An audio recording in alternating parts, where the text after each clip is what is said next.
Thank you for joining Wars of the Roses, and this video is on The Enemy Uses Astrology by Manly P. Hall. An article taken from Horizon, February 1924, Volume 1, Number 6. The Japanese, through many years of war preparation, have organized all occult aids to fighting a psychological war. Americans continue to view astrology slantwise, down a highly elevated nose. In astrological research, we are 100 years behind the Germans. The enemy uses astrology.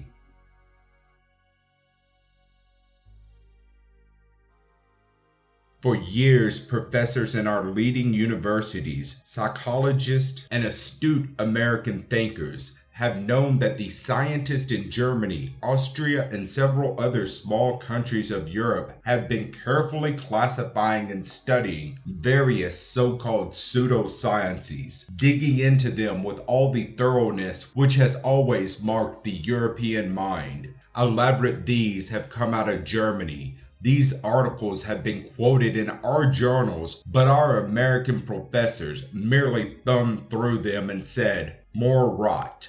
They have been completely ignored in the same way our economists ignored all indications of the coming depression of 1929. It doesn't pay to be scornful of German science or to take Adolf Hitler lightly. When an organization has assumed the propositions of a nemesis that threatens the survival of 2/3 of the world, we can no longer ignore or take lightly the thoughts and the foundation upon which so devastating a structure is built. Our attitude towards astrology is typical. While for many years the German mind has been preparing learned textbooks and compiling important statistical collections, gathering up 5,000 years of evidence and testimony, organizing it to be the highest peak of trained mathematical precision, astrology in America has just lagged along. Thought by the American educator and practiced only in this country by those who believe in it, scattered individuals have been trying to do something and try to learn something, each trying to find out a little more about what he is doing. In astrological research, we are 100 years behind the Germans.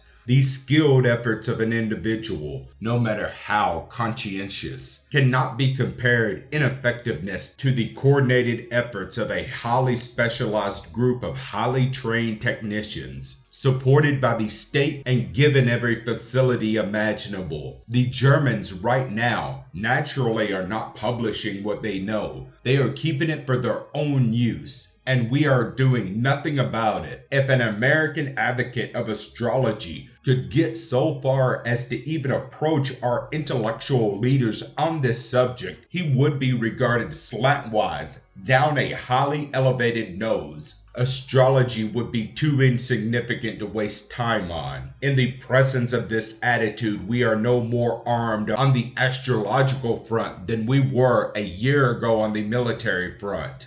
And now we are confronted with many years of war preparation made in Japan, which we are already referring to as the land of the setting sun, giving no thought to this nation as one where also there has been considerable activity along the same line of occult thought. To all these mysterious little people with heavy horn-rimmed glasses, a subject such as astrology is an old friend. The majority of the Japanese people are firmly united in belief in what we term pseudosciences. Some of their greatest scholars have worked with them, and some of their most powerful aristocratic families make use of them, while our professors continue their scorn for astrology. The yellow Aryans are hard at work. Someday, American college professors are going to have to realize that perceiving values is not constituted in mere mumbling of tummy rot. Superior Hoter concerning these old sciences is a feeble weapon against the extraordinary, inconceivable, and unbelievable unity, penetration, thoroughness, and perspicacity of the Japanese mind.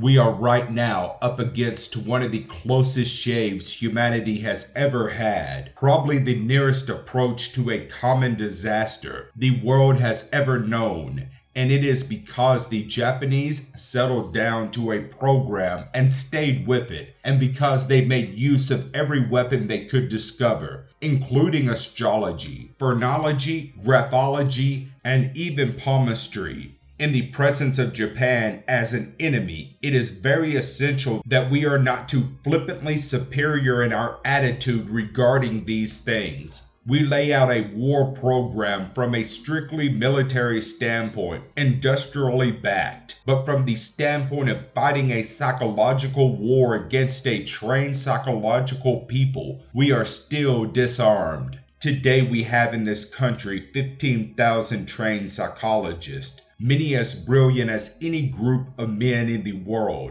We all know Europe has been fighting a psychological war, but are we calling upon these men of ours to do anything? Probably some intimate psychologist will show up someday as a camp cook. Oh, why won't we learn? Why won't we use what we know? There are no better trained minds in the world than our psychologists, but we are not using them now. And this being so, what chance has an American astrologer in an American consideration of astrology? We have to realize we are not in a position to buck or even completely understand a people and a psychology that has greatly specialized a subject we have done almost nothing with. We have had private endowments for astrological research, but they have been misappropriated by the institutions to which they were given. We have given little organized and serious consideration to astral problems. We are too prejudiced to face them. The American worker in the field of astrology, working alone, probably meeting a half-dozen astrologers in his lifetime, cannot hope to accomplish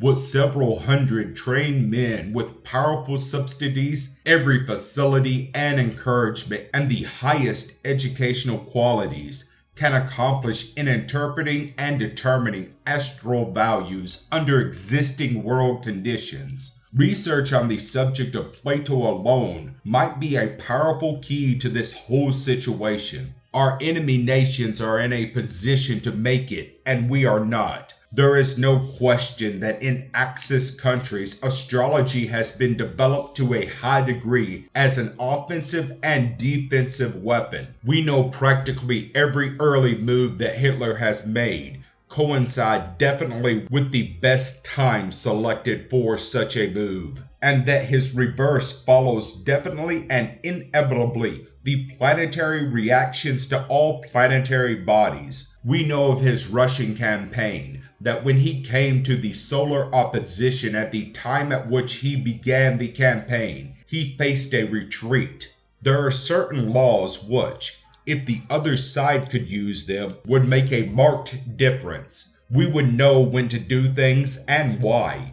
But it will take a long time before America takes the subject seriously enough to do anything with it. Our enemies are long trained in this subject. They have calculated to a refinement far beyond our abilities to cope with them, unless we settle down and form clinics for the classification of all phenomena. It becomes a little hazardous and dangerous for us to try to interpret the things they have done, because we are not in a position to follow them. They are keeping their formula secret. They may be working with many forms of astrology we have not even heard of over here, with as many subtle factors involved as there are in that subject. It is very foolish for an inadequately equipped American to make predictions beyond pointing out what will be the general trend, which will nearly always be correct. It is something else that this is the first time in modern history when a world war has been fought by an aggressive nation, which makes particularly every one of its moves according to mathematical calculations.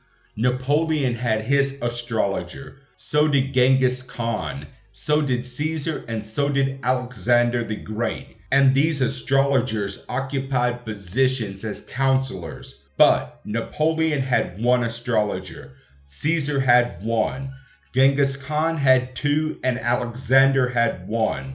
And the astrologers of those times were also fallible human beings with a great ignorance concerning a large part of astronomical and sidereal motions. Today, Germany has 200 trained technicians whose findings are checked and rechecked and only submitted when they are a complete scientific formula. That is different.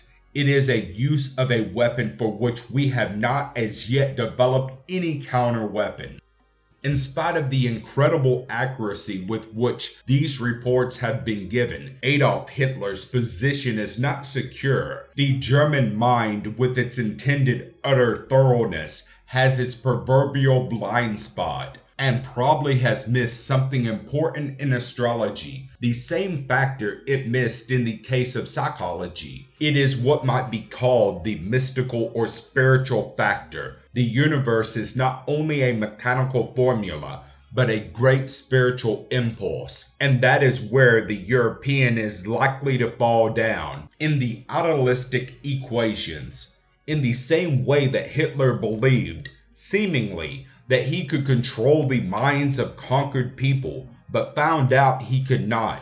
So it is not enough to classify the physical impulses of planets, for each of the planetary bodies possesses also a series of spiritual qualities which Hitler's material program outrages. In the very structure of the universe itself are the keys and clues to his failure. My personal opinion remains the same as the beginning of the war. Adolf Hitler has not a chance. Thank you for watching, and please don't forget to share, like, subscribe, and comment. And if you can, please consider donating to Wars of the Rosies. Links to PayPal and Patreon are in the description. Thank you so very much.